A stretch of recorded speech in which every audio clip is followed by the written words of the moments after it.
How you doing? How you be? This is Casper bringing you the first ever episode of Casper Chronicles. This is going to be a series where I tell y'all about some shit that happened in my life, and hopefully you motherfuckers enjoy it. But other than that, let's get right into the fucking video, man.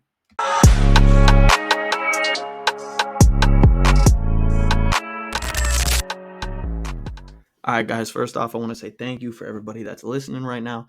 If you could do me a favor and pound that like button, pound the subscribe button like Diddy pounded Meek out. But anyways, let's get right into this fucking story time. So the story begins. I was coming out of my freshman year of college. So that summer, went back to my hometown to watch some of my boys graduate, and they let me know that there's going to be a little party. So I said, all right, I'm sliding through. So before the party starts, I get my brother to go get me some alcohol. He let me know before I dropped him off that, if I get in trouble with this alcohol, I did not get it from him. So I said, all right, cool. Little did I know, I was definitely getting in trouble. And let's get right into the fucking story. So I get there, see a couple of my bulls there, linking up, having a good time, drinking some beer, doing all the party games, whatever. And I look over and I see a couple of people that I don't know, and they're the only ones that aren't in our friend group. So immediately off rip, I'm suspicious a little bit. You'll come to find out why a little later. So, we're drinking, having a good time. We order some pizza. My boy delivers it. We make him shotgun a beer. So that was all great and dandy. And then one of my boys goes outside with a full beer in his hand.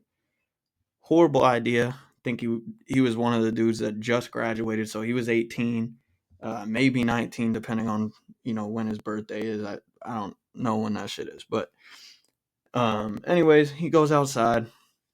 He's drinking a beer, sees a car stop. They greet him like, "Hey man, you 21?"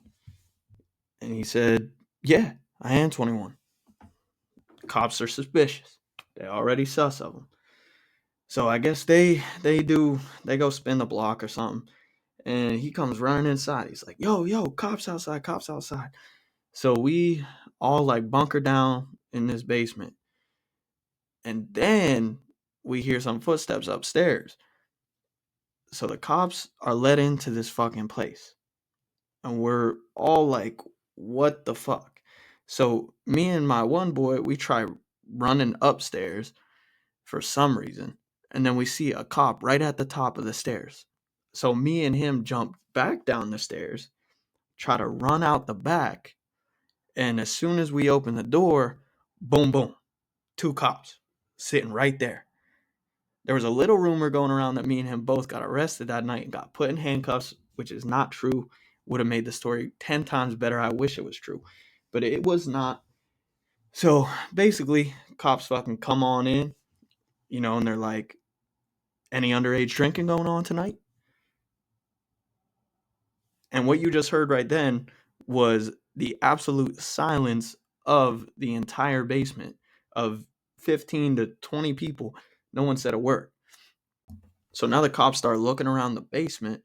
They're looking for, people hiding. And then they see this door. And this room belonged to the host's brother, who, I'm going to be honest, he was a little bit of a DJ himself. He got 3 people in there, all over the age, to drink. But his room smells like weed. Crazy. And then come to find out, he had a little bit of coke in there too. But the reason that I mentioned this room is because my friend, who was a Division 1 athlete, he's hiding in there with grown ass men. Obviously, the cops look at him, then look at the other 3 people that were in there, and they're like, "You don't belong here, do you?" And then he gets pulled out. Basically, we gotta go in this single file line.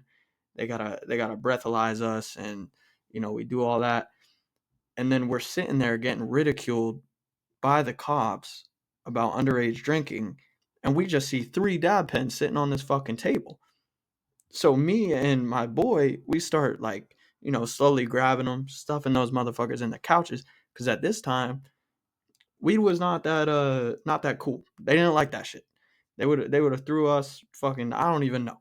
They would have tried to get our ass in trouble, like even worse than we already were. It was horrible. So the main reason that I bring up these dab pens is because there was this one kid that was there, and this motherfucker was so fried. He did not drink, he just smoked the entire time, fried out of his mind. He had the down so bad that he was up because he didn't get in trouble, which, I'm happy with, but he was so fried, in fact, that 2 minutes after he left, he came back to then ask the cops one more time if he was good to go. And somehow this kid did not get in trouble. I'm just like, what the fuck? So, anyways, I started looking around.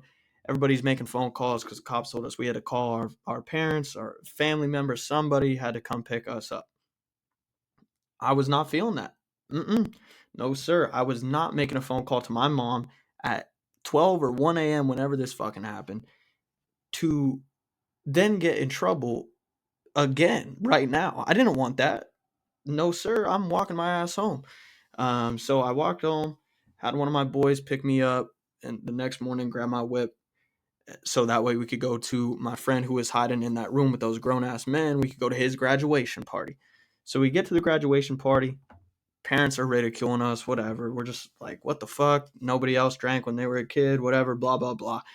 So after the party concludes, I think now's a good time to go tell my mom what happened last night. So I bring 8 of my friends with me, all that got underages, and I say, Mom, I got to talk to you. We got something to tell you. And she's like, what do you mean we got something to tell you? You mean you got something to tell me?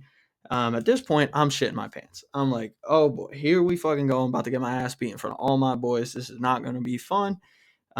Anyways, I tell her, and she was like, typical mom, like, you got to be more like so and so. He didn't get in any trouble, but the kid that she's talking about was there with me and then also got the underage, and he speaks up and he's like, yeah, miss, I got one too. And she just fucking lost it. This girl fucking was like, how the hell did you guys all turn out like this? This is crazy. But anyway, she got over it eventually, and then we had to go to a meeting, sobriety thing, and then we got a certificate that said we completed this class. We got it expunged off our record. But anyways, man, there's 4 ways that we could have got caught. First one, those 3 motherfuckers that were hiding, that were not a part of our friend group, but somehow made it to this party, ratted. And it's really weird that they had hiding spots fucking scoped out already. 2, I had a crazy ass ex-girlfriend who could have definitely done it. 3, the kid who went outside with the beer, he had a crazy ass girlfriend who definitely could have ratted too. And then 4, we could have just been unlucky. But anyways, man, y'all let me know in the comments what you think actually happened that night. I appreciate you guys tuning in. Anyways, let's get right to the outro, man. Pocket watching little pussy, but talking like he be keeping a toolie. Deal Coy, pop right at the cut, turn the shit into a movie.